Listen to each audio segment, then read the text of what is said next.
to the big British castle. It's time for Adam and Joe to broadcast on the radio. There'll be some music and some random talking in between, and then eventually the whole thing will just end. Not sure I like the insinuations beneath putting that record at the top of our programme. Why, you think they're implying that we are lunatics? Yes. Well, it's a Cold War song, though, isn't it? Yes. Does that make it better? Nuclear threat. Yeah, it's a little political song, because this is a lively, intelligent political debate show. So it is, yes. Don't forget. You know, in fact, did you put a post on the Adam and Joe blog? Yes. To that end?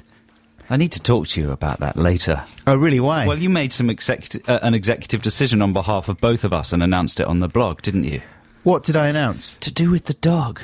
Yeah. What about the dog? You announced a stance that the programme would take towards the dog on the blog. Oh, I see. A blog stance. A Boggins stance. A dog stance blog. Yeah. You didn't consult Cornballs. Well, I thought we were agreed on that. Well, let's talk about it later. All right, then. We don't want to kick off the show with a terrible contretemps. Un contretemps terrible. It'd be good to kick it off. Let's make this a really argumentative show. Shut up! Shut your mouth, you raving ponce machine. That's me. Yeah. Good morning, listeners. This is Joe speaking. Raving ponce machine. AKA? This is Adam Buckules Buxton. What's my moniker? Nice guy. Oh, don't. Good friend. Don't Good act friend. like. Don't. Come on. Rise to the challenge, ponce machine. What kind of a challenge is that? It's the ponce machine challenge. It's the greatest challenge of all. Rude and aggressive. Yes. That First challenge. thing in the morning. Can't do it. No. We got a great show lined up for you listeners. Do we? Full of mystery. Things that even we don't know about. A mystery programme. That's true. Actually, no, we've got a lot, man. We've got a lot to pack in these days. You know, we get so many emails. We've got a lot of features. We've got a load of people responding to the phonetics thing that you were talking about last week. We've got some good sentences that you can say and make yourself instantly sound as if you are the master of accents. It's going to be like Children in Need without the charitable aspect. Exactly right. Sort of excruciating, you mean?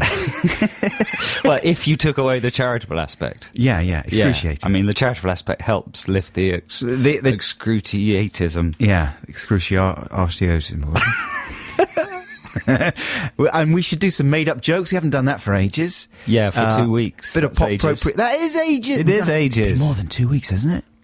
Maybe it has been. Yeah, because we were away the week before that. Ah, wow. It's been almost a month. Well, I've got loads in my arsenal. Yeah. Okay, listen, let's play some music, though, and I can chat to Joe about the Boggins situation, get that sorted out. This is Mumford & Sons with Winter Winds. That was Mumford & Sons with Winter Winds. They're working the mariachi angle, as our producer James was pointing out. That seems to be the sound du jour. You know, a lot of brass and kind of fiesta What feel. is Mumford & Sons? Was it an old sitcom? It sounds like it, doesn't it? But no, that's a new creation. Are you sure? I'm pretty sure. They haven't taken that name from anywhere. I'm pretty sure they have. Have you? I mean, Yeah. it definitely has the sound of something. We'll do a little Google. Sepia tainted. Oh, you're doing a Google right in the middle of the studio. No, not yet. I'm going to do a Google. Oof, you're disgusting. So Joe's obsessing about stats there while we were playing that song. Well, the statistical aspects of our Black Squadron are very important to me. How else can High Command monitor the precise volume and tactical strength of the squadron? Why are you laughing? Just laughing at your obsession with stats. Yeah, it's funny, isn't it? But it won't be so funny when Black Squadron bring you down very suddenly from out of the shadows. Why are they bringing me down? Because you're laughing at them. Oh, I see. Yeah, Black Squadron take themselves and their duties very seriously. Right, Black Squadron? Yeah, I could hear that. They agreed. They did. I wish you could see the manic look in Joe's eyes. Absolutely. I'm not threatening Strangelove. I'm not threatening your, stat supremacy. Listen, last week's Black Squadron Command, which was Felt Pen Tattoo, had 134 responses. 129 were published on our blog. And remember, if you do respond to the Black Squadron Command with a photo, you must, by sending it in, you agree to have it displayed on the blog. And so there were 5 pictures that could not be displayed on the blog. For taste and decency reasons. For taste and decency reasons, yeah. Yeah. Might have a look at those later. Special focus on those. So that's pretty good, isn't it? That's a response of 134 members. That's a very good squadron. Very good, yeah. Don't you think? Excellent squadron. Do you know what I think we should do? We should do some square bashing in just off Birdcage Walk. What, hurting square people? We could do that as well afterwards. Yeah, just running through central London. What, square bashing? Square people. It's marching, you know. It's what military units do. Were you in the army at some stage? You know It's a lot about all this fairly well-known stuff. phrase, square bashing. Square bashing. I've got family in the British military. Right. Yeah, but we could do some of that. You Black Squadron would look magnificent, Certainly don't they you would. think? Dressed up in all their serried finery. ranks, with their toast and bacon bracelets, with their toast in their pocket. And Basically, they've just got toast Eating around their their problem body. biscuits. Yeah. Egg in mouth. With their pan hats. The tourists would stop to take photos of that, don't you think? Yes, with their standing there with their pants in the street. It should be televised by the BBC on a Sunday afternoon, don't you think? Get James May to The host Queen it. should give a speech. People should lay wreaths.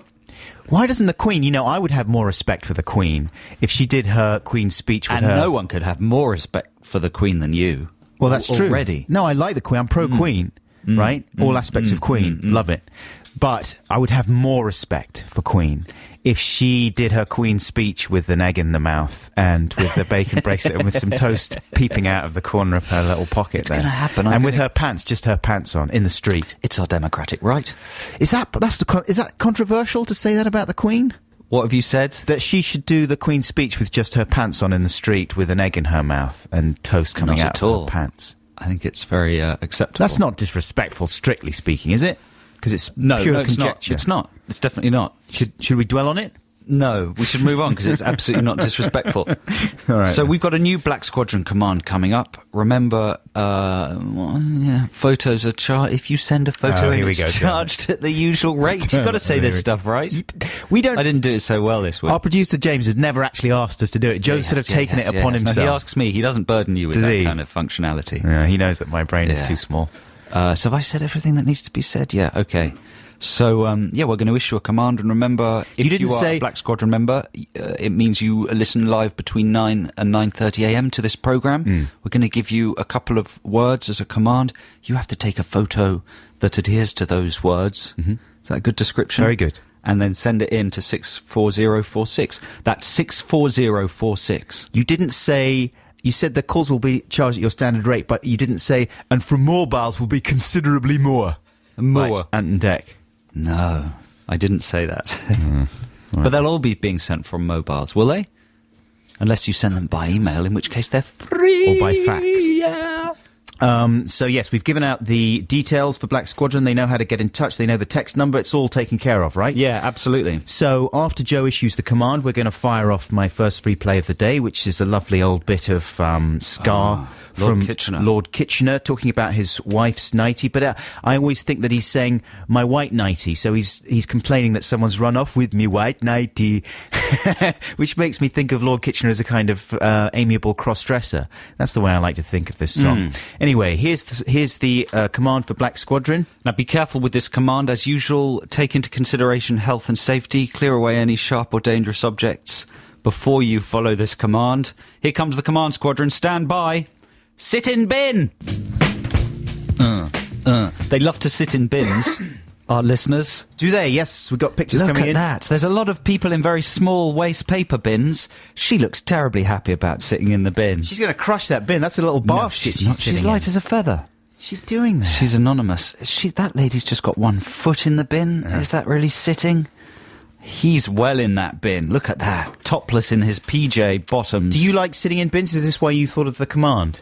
I just wanted to see some people in bins, and of course it factors into the big operation, the major Black Squadron. I mean, it's a field skill. Yeah.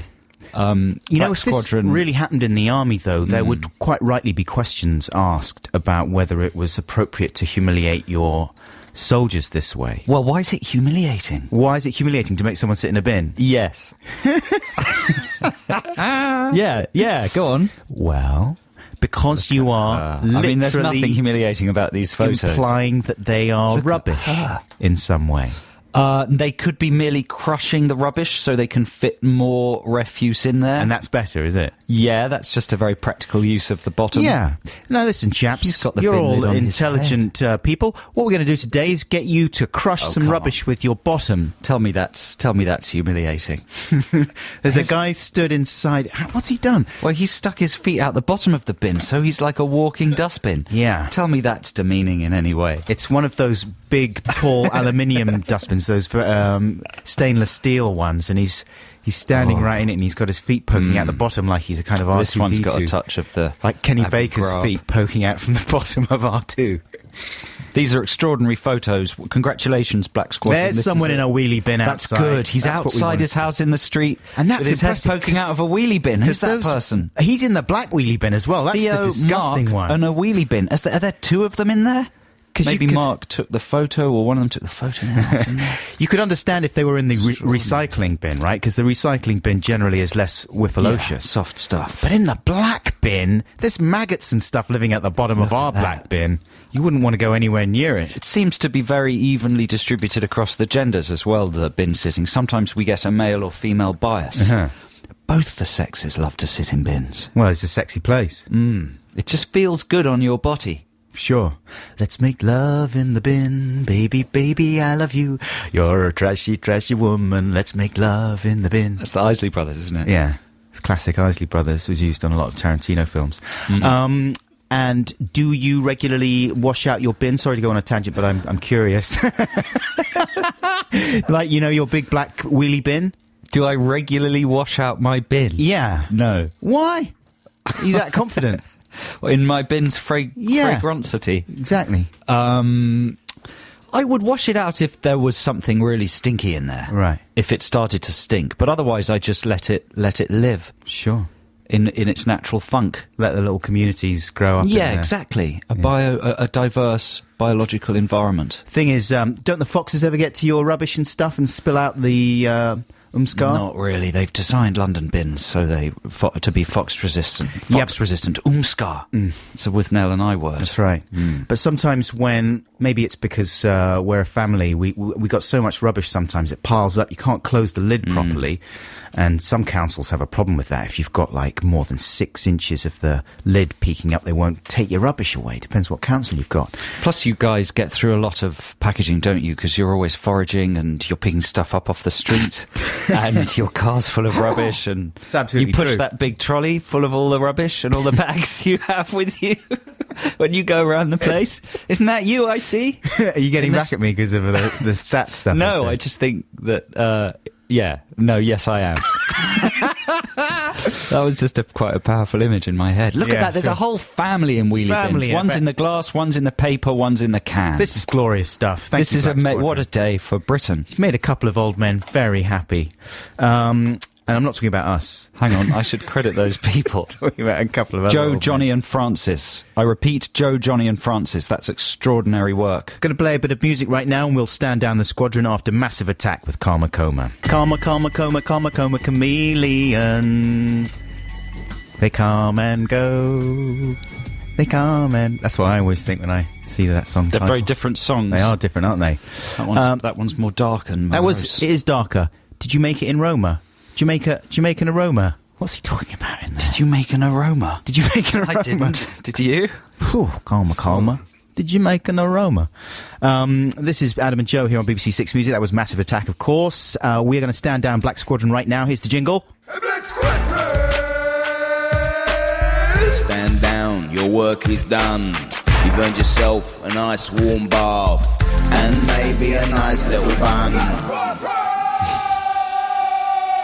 Enjoy your bath and your bun. It's 9:30. It's time for the news. I want to take you higher. Let's Sly and the Family Stone. Hey, listeners, this is Adam. Hey, this is Joe. This is the Adam and Joe radio show here on BBC Six Music. I was saying earlier that the band Mumford and Sons, is that what they're called? Yeah. Reminded me of a sitcom, which is, of course, Sanford and Sons, Yes. which was the American version of Steptoe and Son. Right. That's what it was reminding me of. Yeah. Well, it's easy mistake to make. It's only a three couple of letters different, yeah. 4 letters. So there you go. That's what was in your mind. It's fair enough, man. Don't Yeah. worry about it. Yeah. Hey, don't worry. Don't cry. Why are you crying? Oh my goodness, that's pathetic. Come on, hey, pull yourself together. For goodness I did it. I pulled myself together. Yeah, you really did. That's it. I'm on form. Back on top. So listen, folks, we're going to play the Retro Textination jingle very shortly. But I want to talk to you, Joe, and apologise to you about getting so worked up about this whole jingle business last week. On the show, listeners, I was complaining, actually in a comedic way. It was supposed to be like deliberately over-the-top comedic whining. Oh, yeah. I was complaining about the fact that everyone loves Joe's Retro Textination jingle, including my wife, and all I seem to get is abuse for using GarageBand loops for my jingles, right? I wasn't really that serious about it. I was having a little chuckle, okay?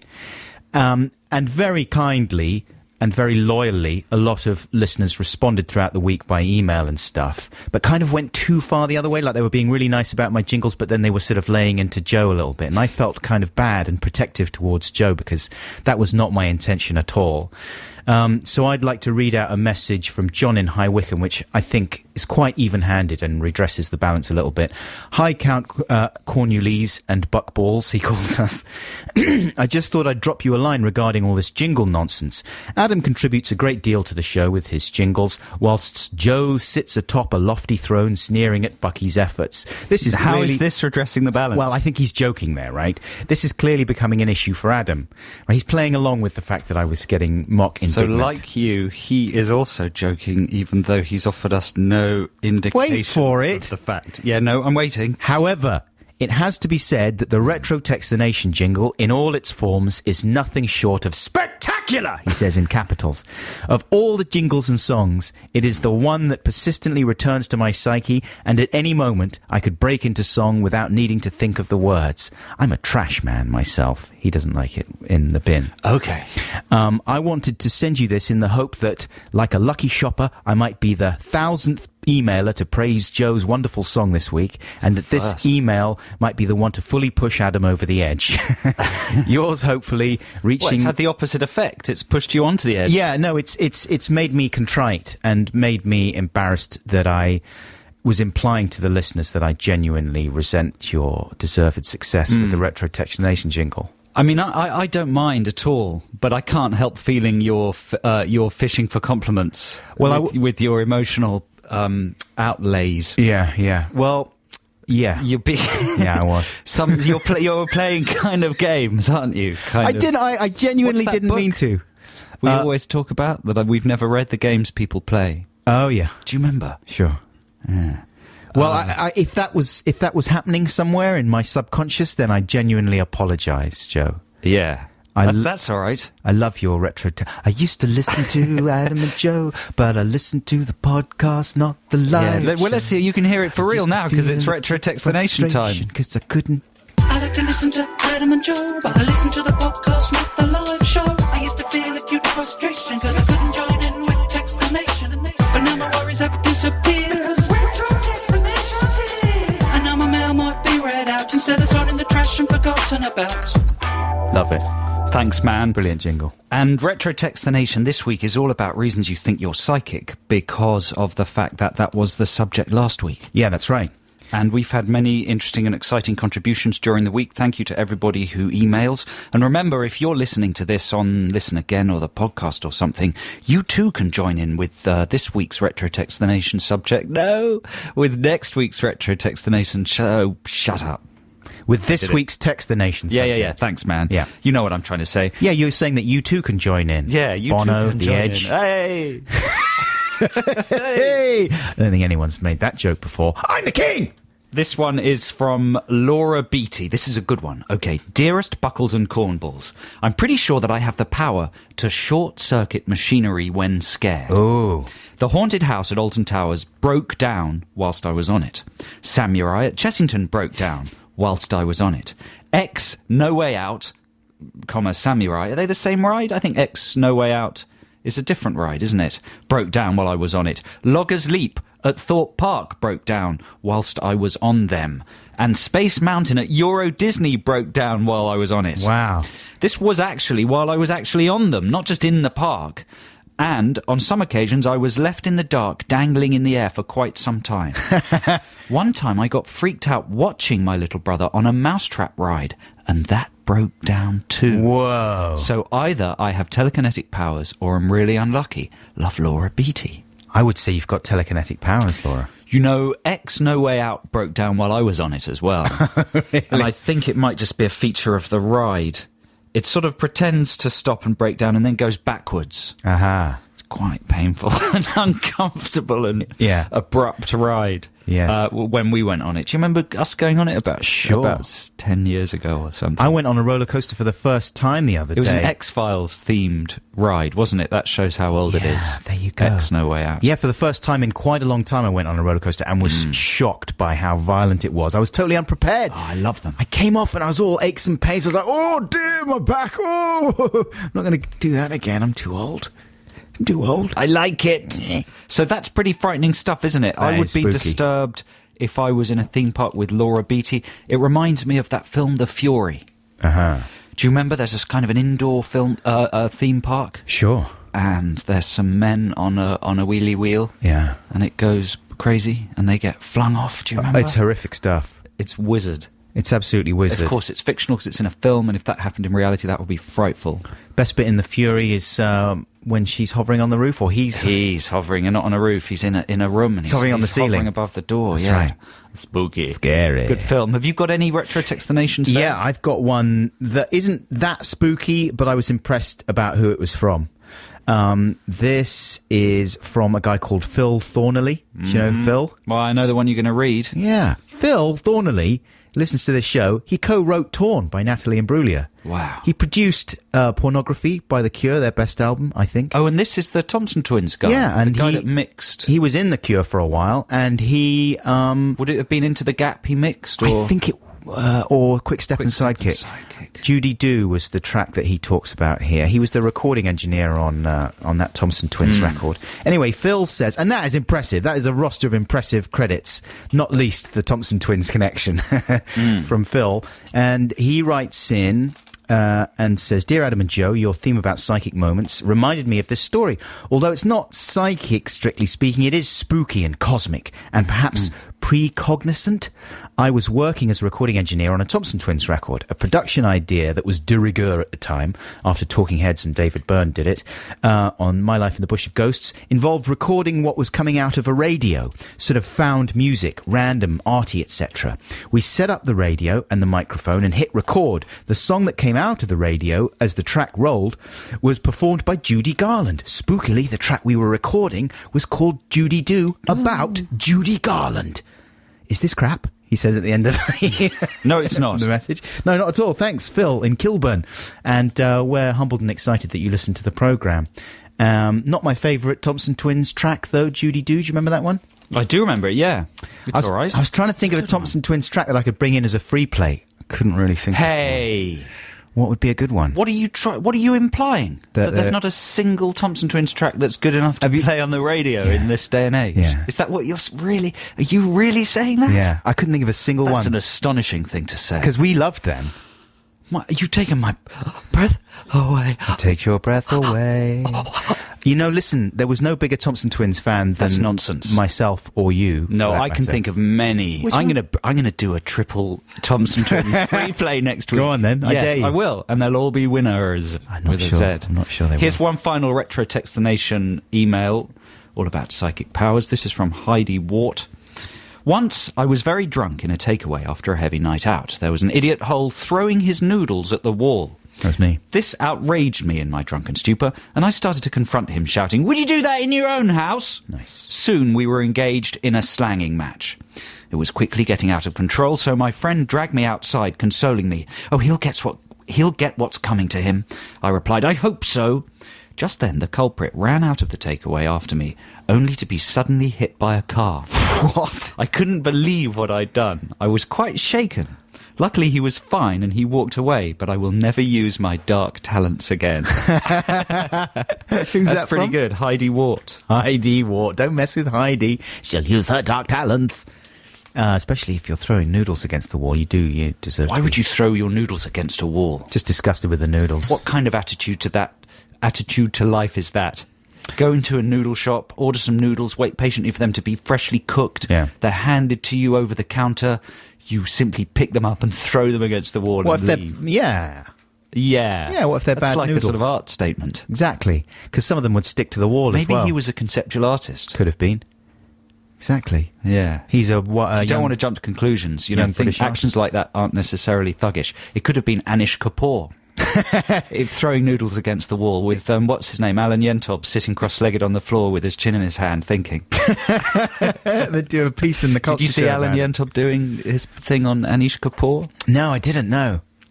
I love on documentaries like that the way the presenter, like Alan Incorporates Yentob, themselves. well, the way they have to do shots of him looking at the work, Right. and the expression on Mr. Yentop's face as he looks at the work. They show you how to respond. Brilliant man, obviously, but it's hard to come out of those things with that much dignity. Alan Tentyob. Yeah. That's what I like to call Anyway, it. listen, we're waffling all over the place. Thank you very much to everybody who contributed to Retro Textination, particularly there, Heidi and the other person. And, you know, I'd like to say this Laura. at this point. We do get so many messages in. We read them all. And I think both of us feel bad that we can't read more of them out, you know. And a lot of people... On air, yeah. On air, yeah. And a lot of people ask us to do sort of dedications and shout-outs and stuff like that. And I always feel bad that we aren't able to do more of those. I mean, obviously we could, but then it would just dominate the whole show if we started doing them. You know what I mean? Yeah, I'm happy we don't. Yeah, exactly. So, well, you're happy? Yeah. I think, why please one listener with a shout-out when there's lots of others not That's what doing I'm this? saying. Yeah, exactly. I mean, I'd like to please them all is what I'm saying. Yeah. In an ideal world. In an ideal world. La la la la la. Who was Listen, that by? it was by The Lion King. It was the Christians, wasn't it? Nobody knows.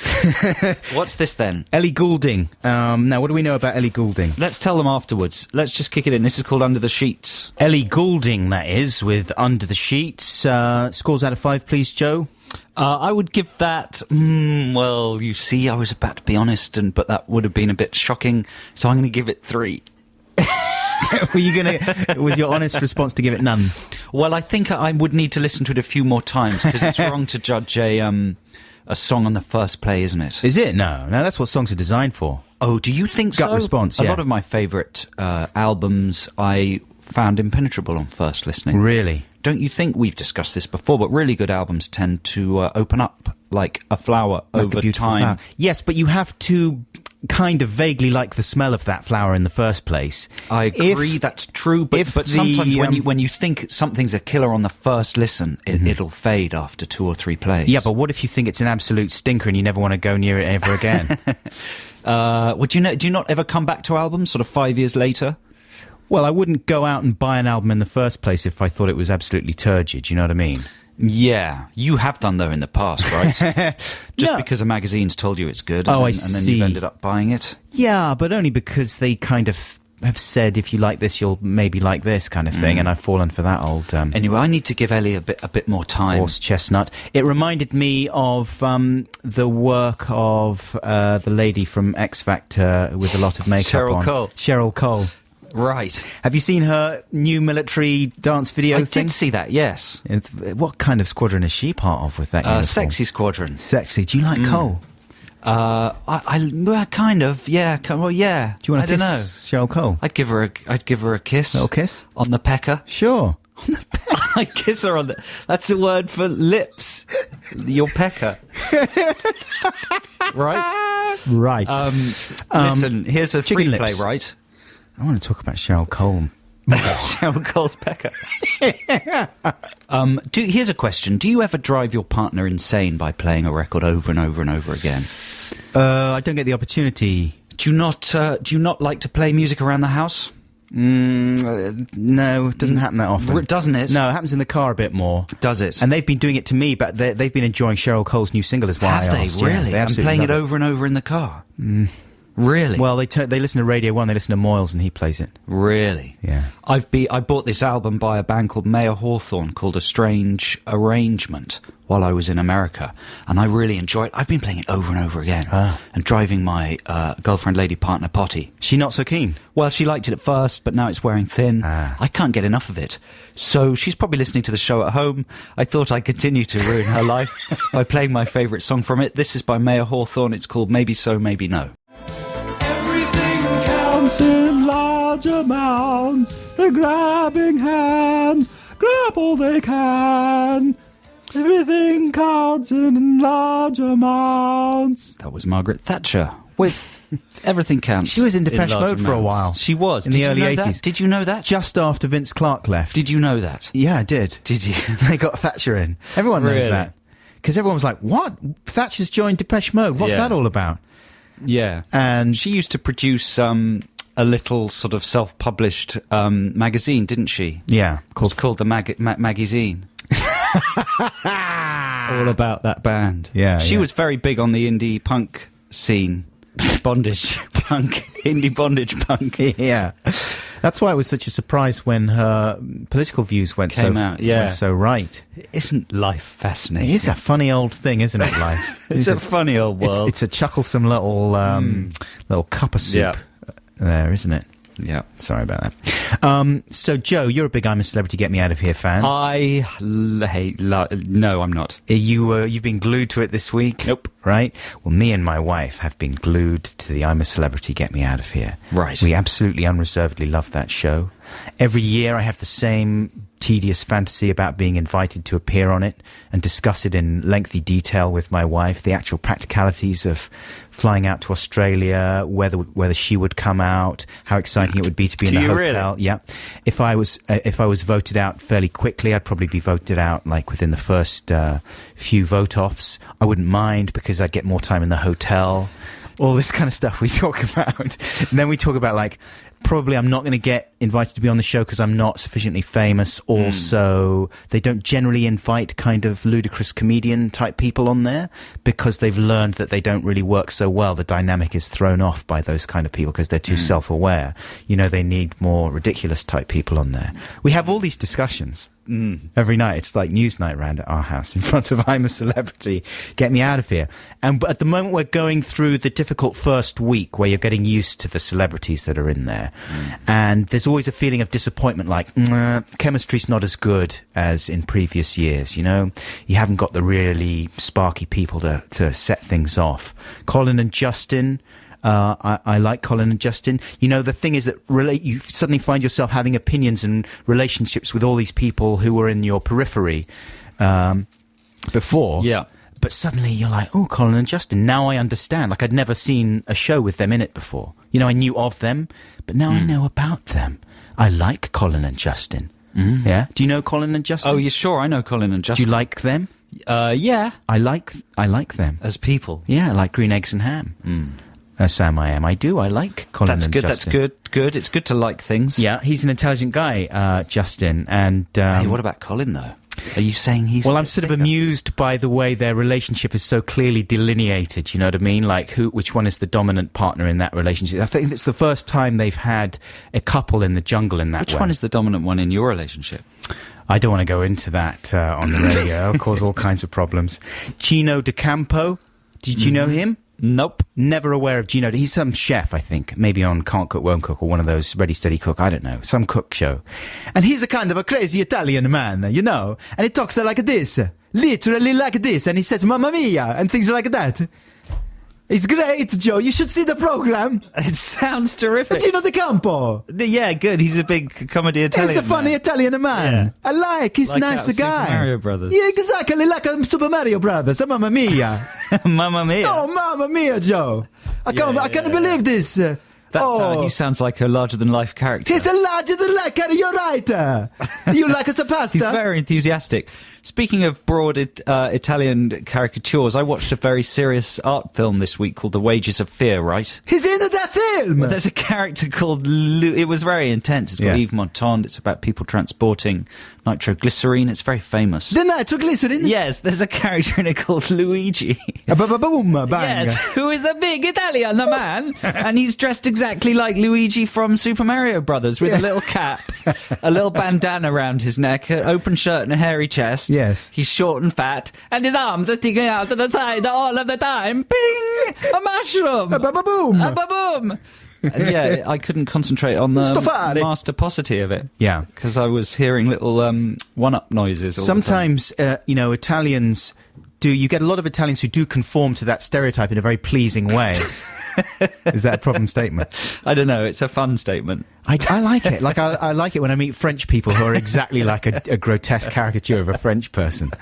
Oh, you like this? Oh, come in. That kind of thing. Yeah. And they exist, these people. Yeah. I love that. Joe Bugner, he's in there in the jungle. Do you remember Joe Bugner? Is he a boxing man? Yeah, he's a big boxing man. And he's a bit South African, like not too extremely South African, but he's a bit South African. He's very funny because he knows a lot about the jungle, and he talks about you got to watch out for the ticks, because the ticks are going to get up in your scalp there, and they're going to burrow right into your brains, and they will kill you before you know what's even happening. And all the rest of the campus are all sat round looking ashen-faced and frightened with his stories of imminent death about the ticks and the spiders and all the things you got to watch out for in the jungle. But the big, obviously, headline-grabbing person in the jungle is Katie Price, a.k.a. Jordan, right? Right. Where do you stand on Jordan? Literally, I want a literal answer. Which part of her body? No. Boobs. Of course you do, yeah. That's, anyway. But are you pro-Price or anti-Price? Any opinion whatsoever? Not really. Sort of blanking?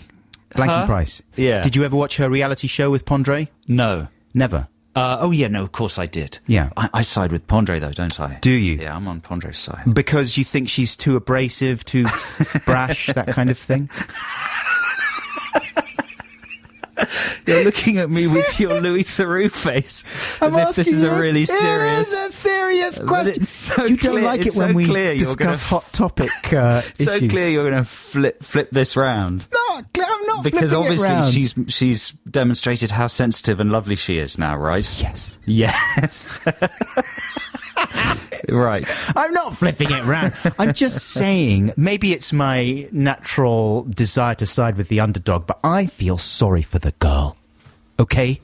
And I like her. There's something I like about her, and I can't tell what. Maybe she reminds me of an old girlfriend or something. Listen, surely they should fly you out for the ITV2 programme. That's what I'm hoping. I mean, I agree you might not be famous enough a public figure to go on the actual programme. Yeah. But you could be with that parade of people on the ITV2 programme. Desperate Losers, is that what you were thinking? No. Commentators. Yeah.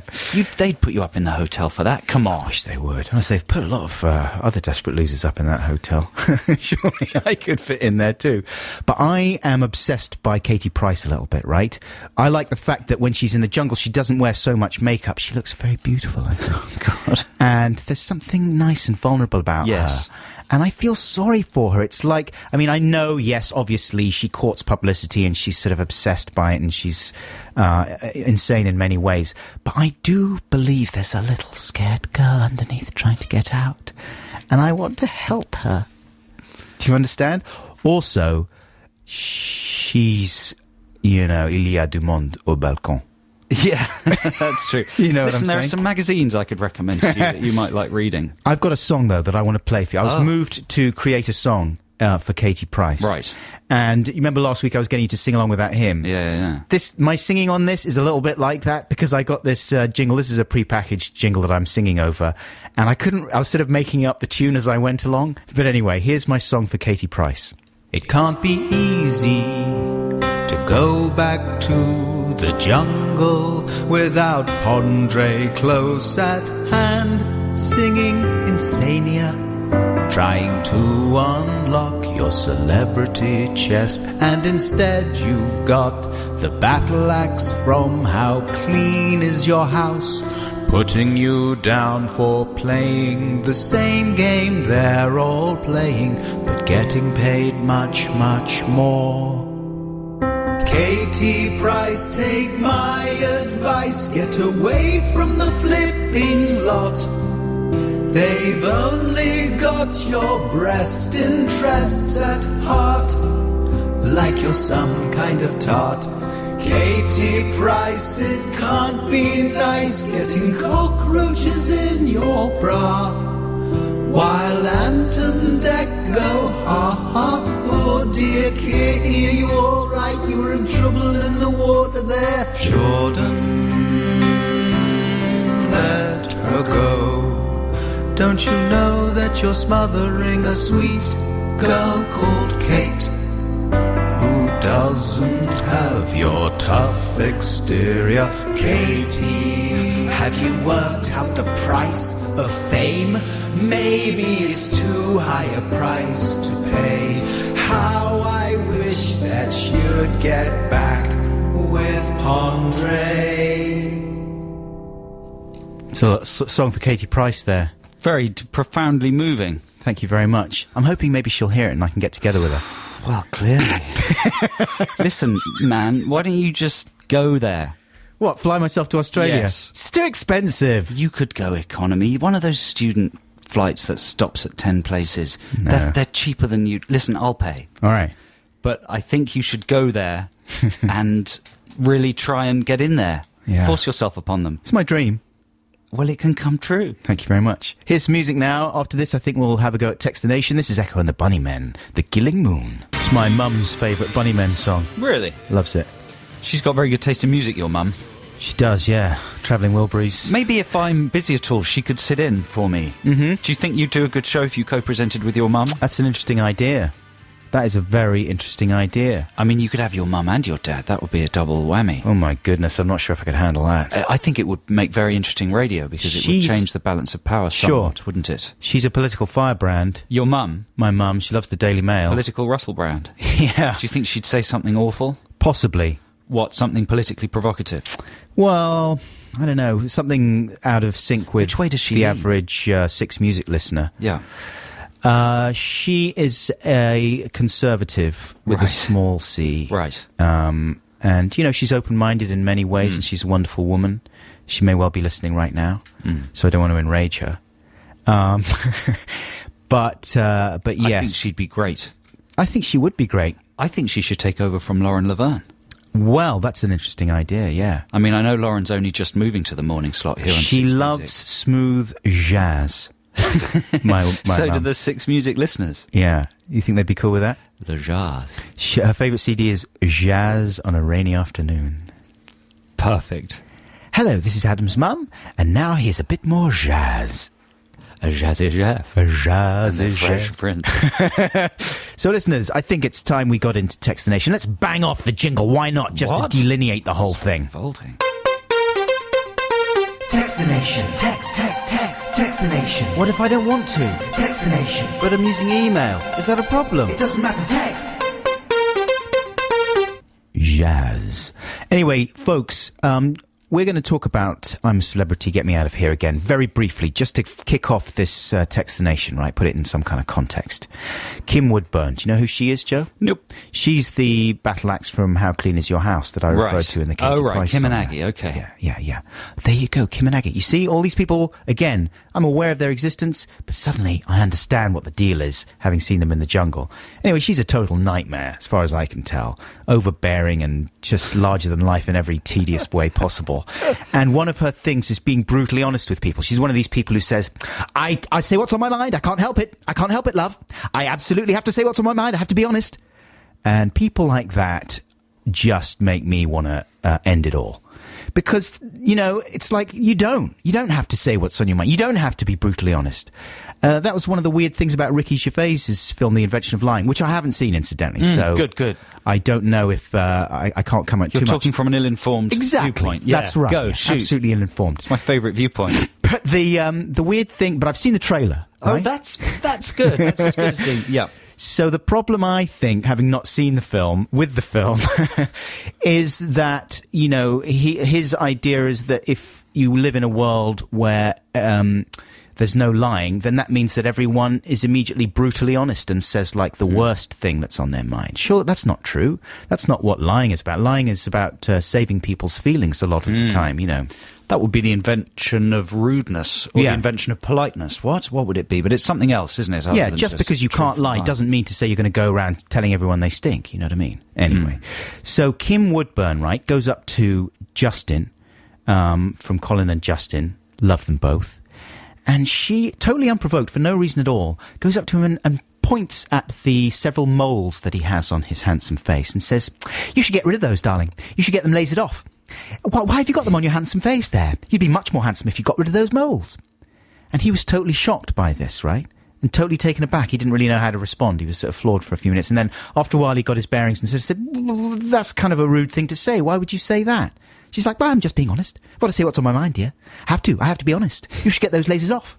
You know, you've got a handsome face, and those moles are spoiling them. This, incidentally, coming from a woman who is not exactly an oil painting herself, right? But it seems such a weird thing to do, to go What up. would she get lasered off? Her face? The whole face. That's what he should have come back with. Exactly. Well, why not laser your whole face off? You should get lasered off entirely.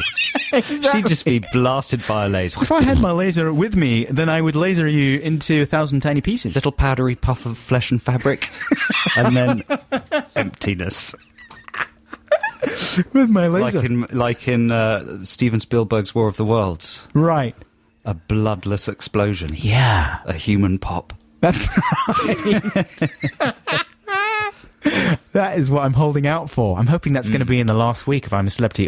That's going to be one of the Bush Tucker trials. That would be good if they had a satellite. You see, this is I'd watch. I'd be interested if they had a laser-armed satellite above the camp, and they could just take them out very suddenly. Laser Kim Woodburn. Anyway, so it very much reminded me that kind of person exists in the world. You know, the kind of person that absolutely feels they have to say what's on their mind, regardless of other people's feelings, and they don't really think it through. But then everyone does that themselves every now and again. You say things, you are perhaps too honest, or you feel compelled to be honest with a person, and then regret it afterwards. There was a guy at school, and this is how much trouble I'm having summoning up some kind of anecdote along these lines. There was a guy at school who used to take great pleasure in pointing out zits. I remember. Do you remember? Yeah. Everyone else would very politely pretend that the thick layer of medicated makeup, Witch hazel, witch hazel and weird peroxide products on your face was invisible. Yeah. But this one guy would go around and go, God, look at that strawberry. Yes, exactly. You running a pick your own thing? Yeah. He'd say stuff like that. Make you feel really self-conscious and stuff. It's bizarre. But then also I'm thinking about incidents when you're perhaps with your lady partner and having a conversation about who you fancy on TV or whatever, or you know, those kind of conversations. In a fictional world, who would you be allowed to have an affair with if you met them? You know what I mean? Do you ever have those conversations? Sure, sometimes. And you feel as if you're on an equal intellectual footing with your girlfriend, stroke, lady partner, man partner, whatever it happens to be. And so you're honest with them, right? You're just having a sort of fun discussion. Suddenly, they take offence, they get really upset, and the whole discussion is like, whoa, where's this gone? You know, and suddenly the lady partner's crying because you have expressed an interest in snogging. So how would Cheryl Cole. How would you encapsulate this best for the listeners? Times when you have regretted being honest with someone or got into trouble. Or could it be the other way around? Someone who's been too brutally honest with you? Yeah, it goes both ways. It's going to take a certain bravery on the listener's part to admit to some of these things, perhaps. Our listeners can do it. They're bold, they're brave. Very brave. The text number is 64046. The email is adamandjoe.6music@bbc.co.uk. If you'd like to contribute to this week's Textination. Here's a free play for you right now. This is a duo called Neulander, and they are... I think New York-based, a man and a woman, and this is a sort of enjoyable electronic over-the-top track that they did a few years ago. It sounds like kind of a mess for a little bit, this track, but then it kind of congeals into a fairly stirring little epic at the end. Hope you enjoy it. This is Neulander with If You Could. That's Neulander with If You Could. This is Adam and Joe here on BBC 6 Music. It's just gone 10:30. It's time for the news. Boys Don't Cry, Cure. Yeah, yeah. we did that together. Sure. I said the name of the track, you said the band. It Saves time. It was a presenting partnership working in perfect harmony. Yeah, exactly. Completing each other's sentences like do you remember, a twin-headed Burke. Do you remember that party that we went to when we were little, and there was a guy wandering around and he'd had a bit too much to drink, and we were playing that song, or someone was playing that album, and he came up and he's all teary and he goes, "Boys do cry, you know." And then he wandered off in a drunky daze. I've forgotten that. Listen, listeners, we're going to do some made-up jokes. We haven't done any made-up jokes for a few weeks, and we're inundated with them. Great bucket loads of them regularly. So we fished out the best ones, and we're going to read some right now, correct? Adam stuck a plastic fork up his nose. Hanging it off the bridge of the nose. Is it the bridge? Is that what we're going to do? We're going to have the jingle drum. Yeah, let's have the jingle. Activate. I'm a funny person, I often make up jokes. My jokes are more amusing than those of other folks. When you hear my joke, I think you'll find that you agree. Come on, you're all invited to a made-up joke party. And as Joe said, we do get a huge amount of these through. I mean, it is ridiculous. Most of them, it has to be said, are no good. How is your sort of vetting going? Are you vetting, Adam? Are you Google searching the jokes that you read out? I'm trying to be a bit more stringent, because in the past I've been too easily impressed by puns and one-liners and stuff, so I'm trying to avoid those a little bit. Yeah. You know, because I accept the fact that I've been too credulous and too willing to believe that there are made-up jokes. In the end, it turns out, generally, that Tim Vine has done them at some point. How about you? Car. Well, I'm just doing a little bit of last-minute vetting now, and I think I've cleared my first joke. Okay. From Alan and Joe Jenkins. How do you make a questionnaire laugh? I don't know. You tickle its boxes. You tick all its boxes. Hey! I just Google searched you tickle its boxes. Nothing coming up. There's nothing but Tickle Me Elmo links coming up. Right. So that's good, isn't it? Alan and Joe Jenkins, that's officially an authored joke. Well, do you know what you should be able to do? No. You should be able to register jokes with the PRS, the Performing Rights Society. People in the business of music will know that if you're a musician and you have a hit record, they've really got the profit distribution system really nailed, better than any other industry. So if you could apply that structure to joke authorship, don't you think? I mean, Alan and Joe Jenkins, they would be making some coin every time that joke was cracked. Yeah. But really, it would be difficult to monitor and register it. You want to monetize wordplay. Man, once Wi-Fi's installed in the brain, that which is within the next 2 weeks, apparently, hooray, then that kind of thing will be feasible. No, my luck, it'll be rubbish Wi-Fi. My brain. Have you got any jokes? Sure I do, I've got loads. Here's one from Toby McCarthy. Okay, as you said, I'm gonna Google some of the key Actually, terms. this does need Googling, because after my lengthy speech about avoiding simple wordplay, this is classic and maybe semi-obvious wordplay, but I liked it. Hey there, Buckles and Cornballs. Where do above-average electricians do their shopping? Sparks and Mensa. Hey! That's good. He says, a pleasure. Give Boggins a kick from me. That's from Tom McCarthy. Google hit number 2. Sparks and Mensa is a recycled line about M&S from the 70s. Not only is it a real groaner, ... What? Google hit number 2. Okay, well, what about this? All right, Google this then. Well, hang on, it's my turn. Johnny Googles. It's my turn. All right, you do one. I'm going to do one that doesn't get any Google response. What's round and sounds like a trumpet? Don't know. A crumpet. Come on. Google that one! The best response I've had to this joke was a sympathetic half grin from my girlfriend. Thanks, by Kevin Shaw. Yeah. Well, you got another sympathetic half grin from me, mate. Right? Is that a bit aggressive? Hey, what are you Googling there? What's round and sounds like a trumpet? Anything? No, nothing. Nothing. So, nothing. Cornish scores 2. 2-0, 2-0. Shut up. 2-0, 2-0. Boot, fight. Boot, football fight. talk. Very nice. All right, Danny Dyer. Here's one from Sam Bowman. Did you hear about how Velma from Scooby-Doo's teaching evaluation exam went? I can't believe you chose this one. What? This is a good one. Go on.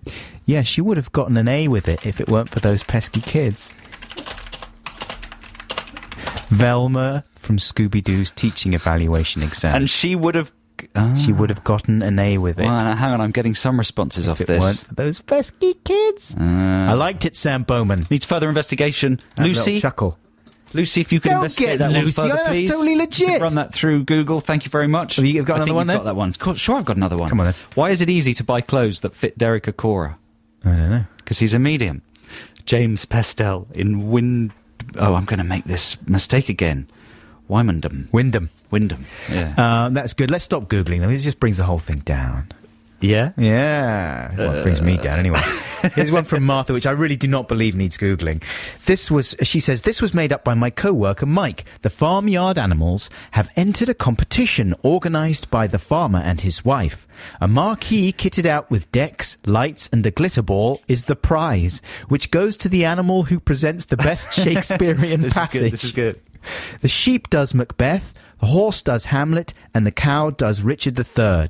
The farmer and his wife have a tough job choosing a winner, but finally they announce, cow is the winner of our disco tent. Nice. Brilliantly designed. What a piece of verbal architecture that is. Yeah, she says, please kill Boggins. Cow is the winner of our disco tent. Very nice, Martha. I like that one a lot.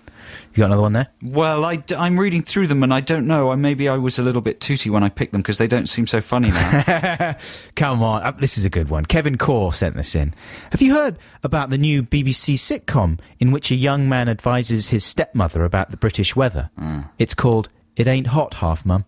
Nice. He's a reporter on the Liverpool Echo. Is he? Core, yeah. Well, quite rightly. He's a genius. Okay, I've got one. This is from Ivor Hatton. Dear Adam and Joe, what does any aspiring person working in journalism or the arts want to get in their Christmas cracker? That's a good one. A Pulitzer Prize. Come on, surprise. a Pulitzer Prize. That's brills. Brill skills. Here's a very simple one, which may well have been made before, but it made me chuckle. This is from Matt in North London. What do you call a racist wizard? Oh, Adam. I don't know. I'm worried. Or I'm already very worried. Nick Gryffindor. Oh, nice. Good. Pulled it back. Good. Now, that's Quite probably funny. quite contempo, isn't it? Harry Potter, a little bit. He's of Harry only Potter. entered the public realm, Yeah. like an old stinky waft in the Stinky last waft. month or so. Sure. Well, that was very good, very good. That's cathartic, isn't it? Getting the Isn't made-up it jokes out of your just? system. Isn't I mean, it I've got just? thousands more, but I think we should stop while we're ahead. Yeah. Or not. Here's Doves with House of Mirrors. Doves. It's been their year, Joe. It has, hasn't it? Yeah. They're having a fantastic year. They're going to look back at 2009 and think, lovely, loved it. What a great time. Vintage. Mate, you know what? 'Cause they're an Aussie band, aren't they? Yeah, they're all Yep. from Australia. 2009, year. mate. What a corporate cracker. That year was an absolute doozy bonza year. I still, every now and again, I still have a tinny and think about that year, and then I go surfing. Stereotypical, very stereotypical. No, that's what they're like. Reductive and racist. Not racist, that's what they're Very, like. very They love racist. surfing and drinking Disgusting. beer and surfing. Disgusting. And Barbies and shrimps, that kind of thing. Why is that racist with corks hanging from their hat? I'll tell you after the show. All right, then. If you enjoy this programme, then you might like to visit our blog. It's at bbc.co.uk/blogs/Adam and Joe. It's got all sorts of bits and bobs on it. It's got animations that listeners have made, Amazing animations. beautiful drawings that listeners have beautifully drawn. Yeah. It's got little posts by Songs. Count Buckules and some by Cornballs. Many of the songs, our Song Wars songs, are available to download there. And don't take the blog at face value. Oh, no. Don't think that what's on the home page, the opening page, is all there is. Have a little search. Dig around, open the bottom drawers. Have a little scruffle. Lift up the bits of newspaper lining and see what's tucked underneath. Right. Shove your hands down the sides of the sofa there. You might find more than a 50p piece. Some old filthy magazines. That's the ultimate find, isn't it? It is. That filthy mag. Daddy's dirty mag. You don't see them in the woods so much anymore, do you? Anyway, listen. Do you love the film Predator? Yeah, sure I do. Yeah, sure you do. I've been listening to a lot of film soundtracks recently. Have you? And I've been particularly... Do you listen to film soundtracks ever? Yeah. Do you like, while you're working, maybe to have some adventure music on? Not so much. Sometimes if I'm writing, I like to have a bit of exciting music on, get you into the zone. I like the mellow ones, a Do bit you? of Ryuichi Sakamoto. Well, yeah, the adventuresome ones can be a little bit distracting sometimes, or they can make you start typing too fast. But it's also fun to listen to adventuresome music while you're, say, cleaning, or maybe tidying up the kitchen, Or making sweet, sweet love. or making sweet, sweet love. Adventuresome music from films makes daily life exciting. It's like you're in a film. It's like you're in a film. So one of my favourite soundtracks is Alan Silvestri's Predator soundtrack. And Sure. for my free play, and a lot of people have been emailing us asking what free plays are when we say free plays. But Right. most of the music on the show is brilliantly assembled by our producer James and 6 music boffins. But 3 songs a week each, Adam and I get to pick from our own collections. And we can pretty much play whatever we want. play whatever we want. As long as it's not sweary. Yeah, hence me playing a track from the Predator soundtrack. It hasn't got any singing in it, like it's not a song. Sure. It's orchestral, but it's a terrific soundtrack. It's Those very great rhythmic. kind of tom-toms or whatever it is. Yeah, so if you're driving, this is going to make the next 1 minute and 50 seconds really exciting. And what part of the film is this? What are we looking at? This track is called Jungle Trek. Oh. So we have Svartzy and all his chums trekking through the jungle, being tracked. Billy D. Williams, is he in there? Oh, everyone's in there. Sure. Being tracked by the Predator, that is moving through the jungle with its weird translucent refractive cloaking device switched on. You can do that, that's real technology. with those little cameras that show what's behind you in front of you. It's all real. Yeah, well, I've been thinking about that, and I don't think it works. Come We on. can talk about that another time. Listen, enjoy this. This is Alan Silvestri with Jungle Trek. There is no typing going on. They don't have typewriters. They're on a jungle trek. Trivialising that piece of music. Come on, guys, we've got to get the copy in. And The it wasn't- deadline's looming. Wasn't Billy D. Williams, it's Carl Weathers, of course, in that film. Of course it was. Man, Very do you remember when we exciting went to piece of see music. that in... where did we see that, Joe? We saw that in Paris. Of course we did. Yeah. In Les Halles. Les Halles. And we were so excited because it was the version originale. Yeah. And, you know... We were too young to see it in Britain, That's weren't we? right, But we yes. were young enough to see it in France. With the where things are subtitles. different. It was so exciting. Oh, man. It's very loud. They Yeah. play films loudly as well in Paris, or they certainly used to. And, I mean, do you remember pretty much everywhere you saw a film? Yeah, pretty much. I'm good at that. Yeah, I can remember same which here. cinema. Yeah. And I say to my wife, like, hey, do you remember when we saw this film? Hasn't got a clue. Like, can't remember when, where we were, what we were doing. I was like, what? But there are many problems between you and your wife, aren't there? Yeah. Many, many problems. Like, you can't remember where we saw Men in Black, darling. But Silvestri, he's a genius, and the combination of rhythm and orchestral there is superb. He did Back to the Future, of course. Yeah, of Other course. great films like Flight of the Navigator, course. Overboard, Mac and Me. Overboard. Overboard is a brilliant film. With Goldie Hawn and Kurt Russell. Come Sure. on. How is it a brilliant film? It's good. It's really good. That's your argument, is it? Yeah. It's funny, it's warm, it's lively, it's witty. Yeah. Lucy, you love Overboard, right? She's never heard of it. Mac and Me, that's a good film. Mac and Me. I'm not They sure I've built seen a whole Mac and Me. McDonald's for Mac and Me. That was the E.T. rip-off, right? Yeah.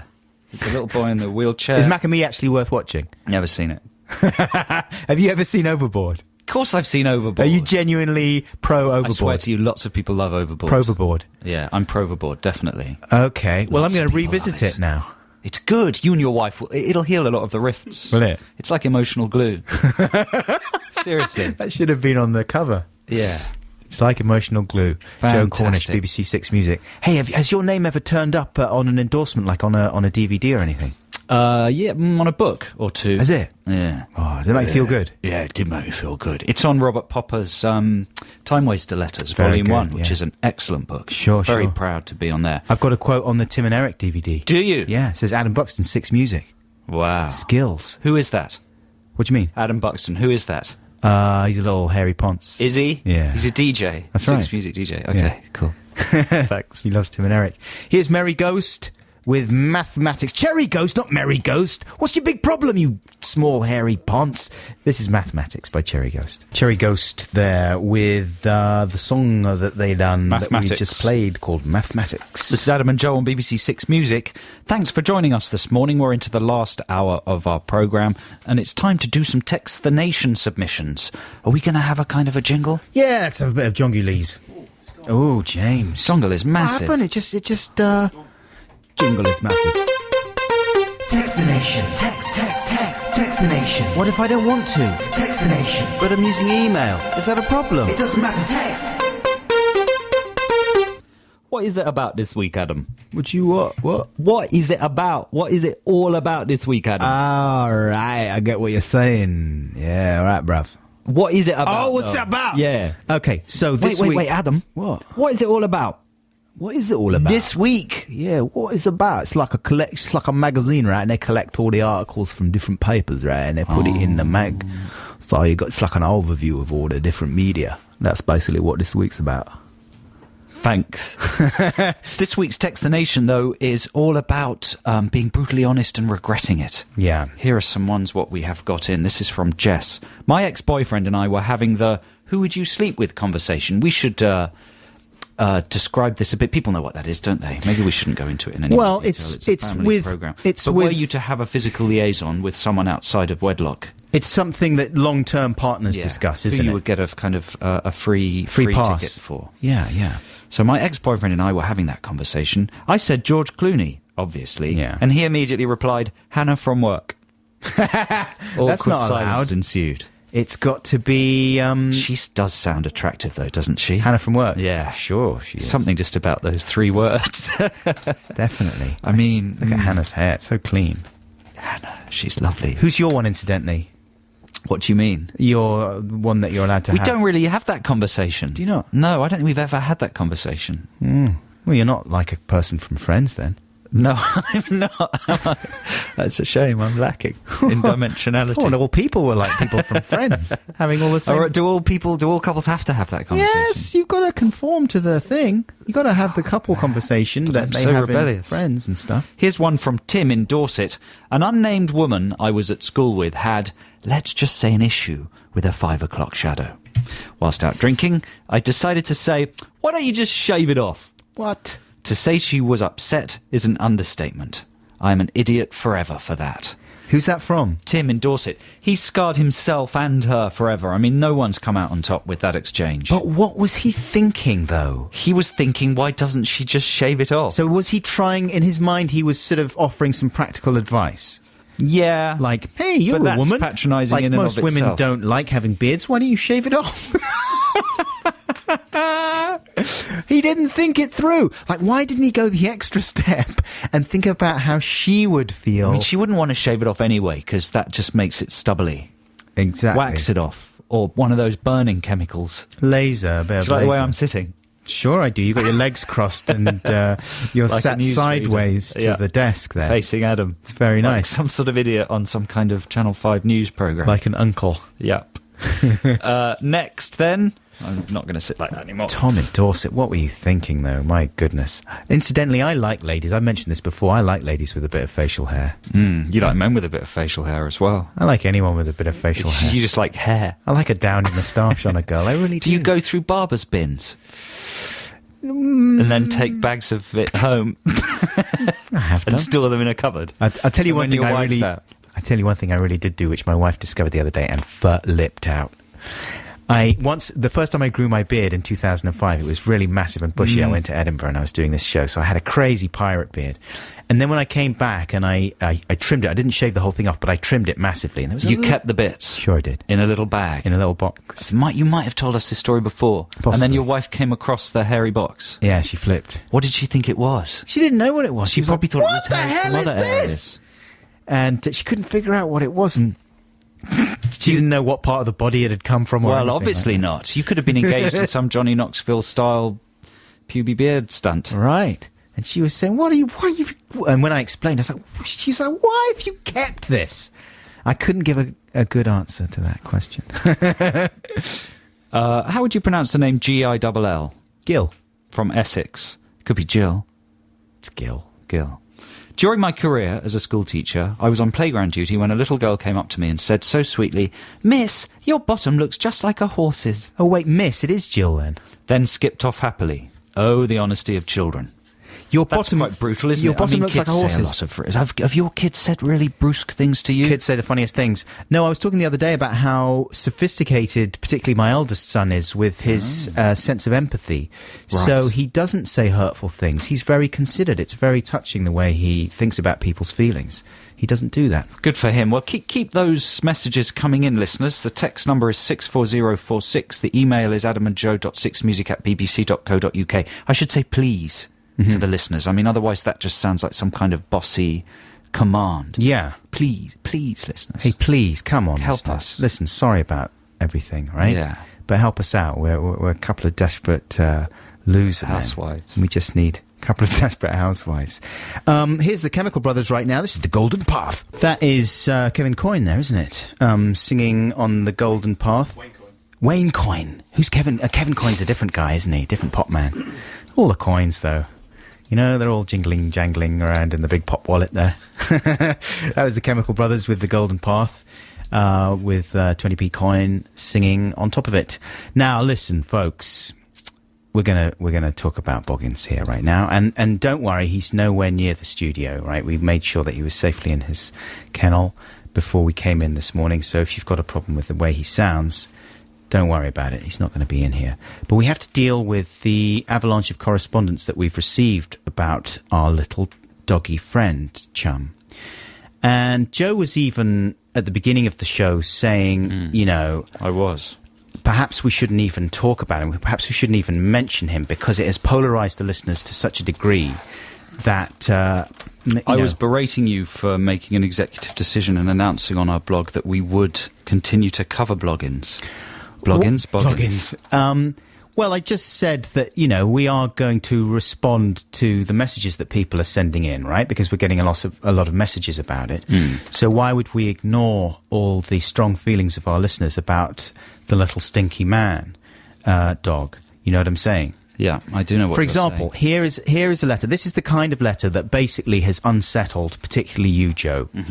And I think it's unsettled both of us a little bit. This is from Corinne Comartin, or Comartin, I don't know how you pronounce that. She's from the Department of International Development at the University of Oxford. Clearly an intelligent, professional woman. And this message seems absolutely sincere. She says, whenever Boggins is around, my hands automatically reach for the stop play button. So I guess she's listening on the iPlayer or whatever. Not sure why, but I can't stand him, and he's been ruining my fun. It would really help if you had a warning that says, warning, this show features Boggins. Then I would know that I can give the whole show a miss, rather than stop halfway through, completely exasperated and frustrated. I've been a long-standing fan, but this feels like the end of a beautiful affair. And just because of a stupid dog? How could you? Corinne Comartin. So the question is, and we've been discussing this in between songs, like, what's the deal? Like, to deconstruct this in a very literal way, is she being absolutely serious there? Or is she joking a little bit? Is she getting into the spirit of being scandalised by Boggins and kind of joking about how much she hates him and taking it to an extreme? Or what? Because we don't want to genuinely shed listeners who are... But then if she was that scandalised by it, she'd be a nutcase, though, wouldn't she? It's not like Boggins is in every link. Yeah, well, there's an ontological issue at the centre of that question that's also at the centre of the whole Boggins debate, right? What's ontological? It's from the Greek... what I've got it up on the internet here just to make, because I knew you'd ask me this. Yeah. It's from the Greek. I can't tell you what Greek it is, but it's about the nature of being, existence, or reality. Ah, right. So, is she being truthful, or is she sort of role playing? Yeah. Is Boggins? I mean, Boggins is a fictional dog. We've made that clear. Yeah. So, he's not real, and were we to kill him, that would not be real.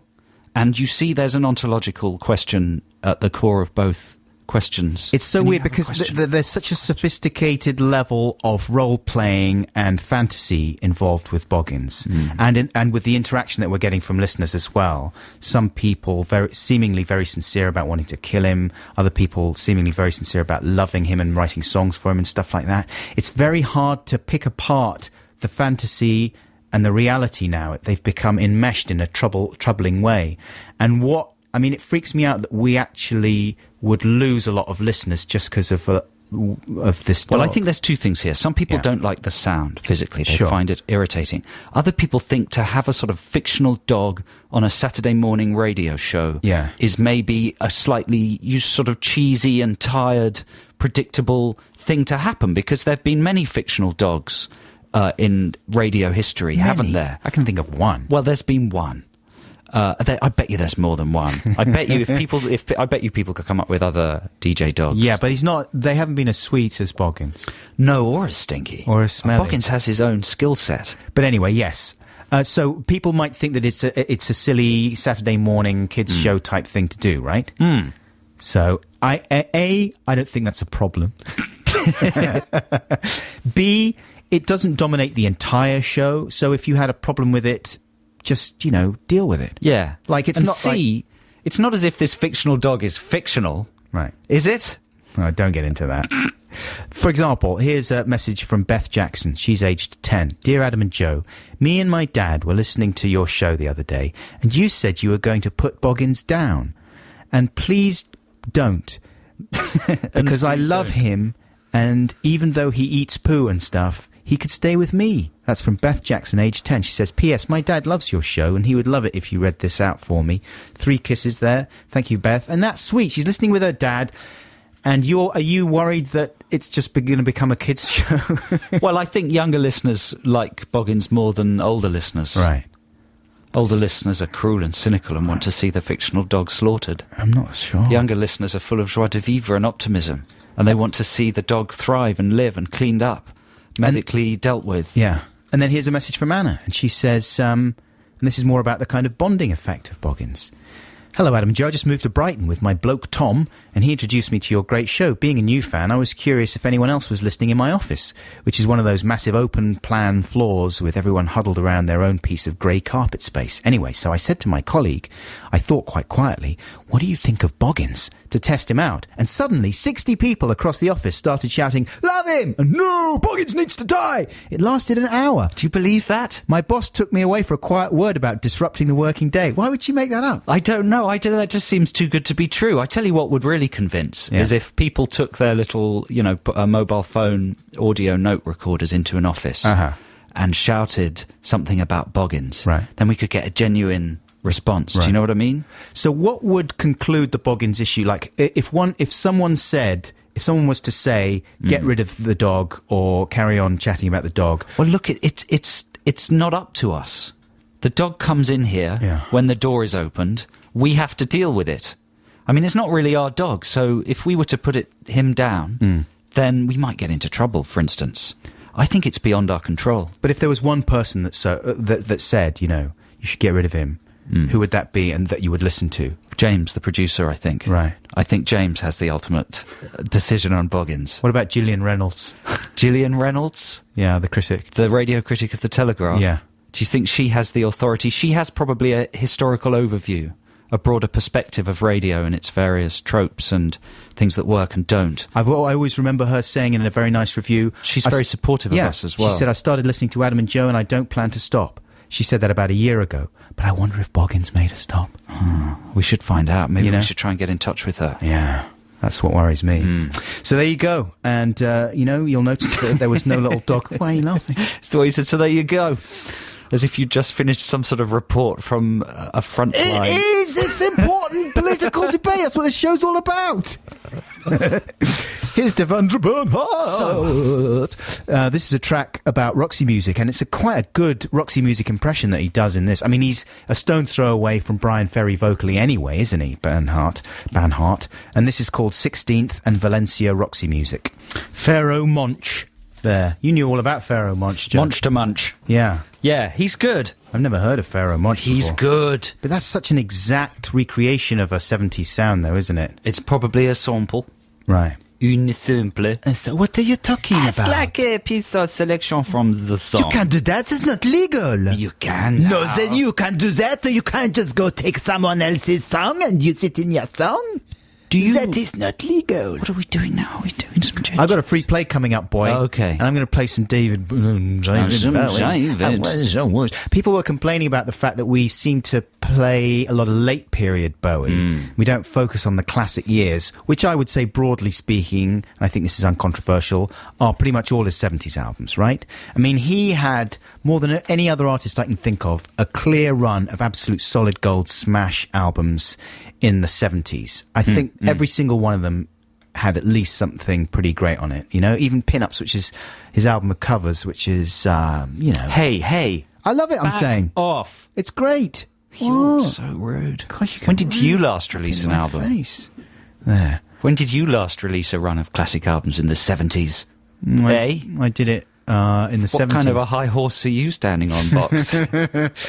That's true. That's a very good point, Joe. Yeah, I'm sorry about that. Adam Soap Boxton. Yeah. But listen... tortured, wasn't it? No, it's good. Thanks. Other people, like Jonathan Ross, he plays a lot of classic 70s Bowie, right? So I thought it would be nice if we focused on the less often played parts of his magnificent canon. And I'm going to play a track from Let's Dance. And Let's Dance was the first Bowie album that I remember being very disappointed by. Now, that seems strange, doesn't it? Because it's a great album, but it scrambled my circuits. It was the first 80s album. It was the first Bowie album I was excited by. It wasn't the first 80s one, because the Scary Monsters was 1980, I think. But, and you really loved it, did you? Yeah, I really loved it. Because it was all Nile Rodgers and right up your alley. Yeah. I didn't get it completely, right? I mean, well, you wouldn't, would you? No, because I'm very slow and linear in my thinking. But I love it now, obviously, and this is one of my favourite tracks. You're not going to have enough time to play any of it now that you've waffled for so long. Now you're waffling. Now it's you that does the waffle. Here's Shake It. Oh, waffle. Was.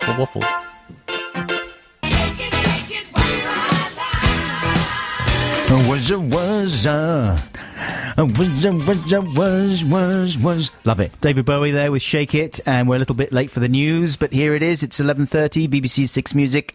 Manic Street Preachers, From Despair to Where, is that what it's called? Yeah. Saddam and Joe on BBC Six Music. I've got this note on my script, my list of things to talk about Lilo games. Uh-huh. I really want to chat about it, but it's winter now. Yeah. And so it doesn't seem appropriate, but it's appropriate just to remember the summer. You even wanted to do it as a Textination, didn't you? I did. I'm Let's do obsessed Lilo with games. it. I love Lilo games. I want to talk about it. What about Lilo and Stitch? I don't like that so much. Do you think it could be a nice thing to talk about because it's obviously quite wintry now? What about people who hate Lilos and might switch off if we start talking about Lilos? I don't think Lilos divide people like Boggos do. Well, yeah. Boggos the doggos. Dear Adam and Joe, I've been a long-standing fan, but when you started talking about Lilos, that was really the last straw. I had to smash my radio against my husband's face. What's your favourite Lilo game? In a swimming pool. Do you do the one where you try and build a bridge across the swimming pool with Lilos and then try and run across it? It can be very dangerous because if the pool's too narrow and you slip, you could hit your head. Smash! You have to be very careful, and when you land on the first Lilo, you don't know which way you're going to fall. Sure it is. So there's a risk you could fall backwards and hit your head, so do be very careful. Classic Lilo fun. You also have to have friends in the pool holding the Lilos together so they don't drift apart before you make the run. You also have to apply for a Lilo license. You have to have a Lilo license. Well, before you start Do you playing like that game? Sure, everyone loves that game. Do you like the game where you pile lots of Lilos up and try and stand on top of them? That's a good game. Do you ever try and stand up on one Lilo? Yeah. See how long you can stand up for? Sure I do. It's impossible. No one can do it. I can. Do you ever try and push the Lilo It's a big Lilo, under it's the double water Lilo. and Are we make talking it... about single Lilo here? Or double Lilo? Well, I try and buy as many cheap Lilos as I can for a holiday. Yeah. I mean, they puncture easily, but they're cheap. Push it under the water and what? It's good to have quantity. Push it under the water and what? Do you ever try and push it right under the water so it sits on the bottom of the pool? We're still talking about Lilos here. Yes. Nice. Yeah. Yes. What? I'm thinking about something else. Yeah. You do? I do. You see, so that's the end you of the do. Lilo conversation. That's good, man. There's Do you loads. ever race them? That's my favourite game. You lie on them on your belly and then do the forward crawl, the front crawl? I sit in the middle so that both ends go up. Like the you're front one of end goes those, up. are you? Sure. I see. And so it's like you're in a little floaty car. Yes, so the front and back go up. Paddle yourself but then you along with can't both see. hands. It's like a car if the bonnet's flipped up. You can't see where you're going. You position yourself so the bonnet You is have not to lean a bit, obscuring and that your makes you vision. less streamlined. You see, I would be beating you on lying flat on my Lilo. Yeah. I'm terribly aerodynamic. Are you really? I'm like a really long plank. Oh, if you're lying down, that's a totally different thing. Well, it's a Lilo, not a sit-low. Oh, dear. God, I'm so angry. You really hurt me. You really hurt my feelings. Good. Shall I have a bit of music and then come back with I haven't Textination? finished talking about Lilos. Jeez. Now I've finished. That's the air coming out of Joe's conversation. Ha ha ha! Here's Passion Pit. I win! With Little Secrets. That's almost too rich a confection. Do you know what I'm saying? Mm-hmm. Too many delicious ingredients. I like it. I think it was fun. Yeah, I thought it was fun too. Fun for the kids. But so much fun that I was almost sick. Too much fun. Like the first line of Cheryl Cole's current pop hit is something like, too much of anything makes you sick. Fairly true. I mean, that's true. That is a truism. That is practically true, and there's much truth to it. But as the first line of a pop song, I'm very literal-minded, but all that makes me think of is someone vomiting. And that's not what you want in a pop song, though, is it? The kids love vomiting. That's true, they do. It's a very they? visceral experience for them. It's the big vomit exciting. market. She's going for the pukers. The puke market. Hey, listen, shall we do one more quick Textination? Yeah. Shall we have a jingle? Can you manage a jingle? Because there's quite a good one here. Textination. Textination. What if I don't want to? Textination. But I'm using email. Is that a problem? It doesn't matter, text. This is a chap called Peter. I'm going to keep his surname secret, just in case we are exposing, a vulnerable part of his existence here. He says, a very famous American musician friend of mine, a very famous American musician friend of his, a few years back, asked what I thought of his new record, and that he'd respect my honest opinion, as always. I told him that instead of making a double album, maybe he should have made it a single record with just the good songs on it. I told him that to me, I thought a lot of the songs were filler and not in any way vital. He thanked me for my honesty. We hung out for the rest of the night. Then later that week, I saw him interviewed on TV, and when he was asked about the new record, he rather dejectedly said, "Well, I was really proud of it, but apparently people think we should have just made it a single album and dropped the rest, so I don't know." Who could it be? He looked a bit gutted. I felt really bad about it, Yeah. but have never brought it up again with him. Who's a big double album meister? Could be Axl Rose, could be Prince, the Purple Ponce. But I can't see Prince being too hurt by that kind of, or seeking counsel in that way anyway. But that's usually good advice. I mean, there are so many times when that would have been brilliant advice for someone. Just chop it down, get rid of the filler, just keep the killer. Our general stance is to lie when a friend asks Yeah. you whether you think anything's good or not. You just tell them it's really good. Don't you think, like, if you have a friendly relationship with someone, if they're asking you on a friendly basis, what did you think of this or that I just done? You are supportive. That's my default position. I don't see any point, unless you're being paid for your professional opinion, like if you're a producer or something. I tell you a good approach, just be balanced. Yeah. So before you say the bad things, think of two good things. Well, exactly. Focus on the good stuff. Yeah. But then sometimes it's too obvious that that's what's happening. You know? Peter says, now, when any bands ask me what I think, and I've got criticism in mind, I deliver the stock answer, quote, "I can see what you're doing with it, it's just not my cup of tea," end quote. Is that any better? I think that's kind of a little bit soft-peddling and maybe even harsher. It's hard to hear. But again, you know, he's in a professional situation there, though, so that's fair enough. Wonder who that musician was. Oh, I'm going to take a look at that surname. Anyway, you can contribute to Text the Nation by email during the week, adamandjoe.6music@bbc.co.uk, and your submission could appear in Retro Text the Nation next week. Imagine. And no texts during the week, please. You'll be wasting your money and your time. Right now, this is a bit of a free play. Yeah, this is yours. Yeah, this is Paul Williams from the Bugsy Malone soundtrack, and I warrant that the songs Paul Williams wrote for Bugsy Malone are the best suite of songs specially composed for a film ever. I wouldn't challenge that. That's a daring statement. What about Grease, though? I prefer Bugsy Malone to Grease myself. A lot of different artists on the Grease soundtrack, though. So, exactly, it's not so pure. No. This is called Bad Guys. Lovely stuff. That's Bat for Lashes with Priscilla. Well, folks, that's it. We've run out of time. Thank you so much for tuning in and listening to our show this week. We've got an important announcement to make before we leave you, though.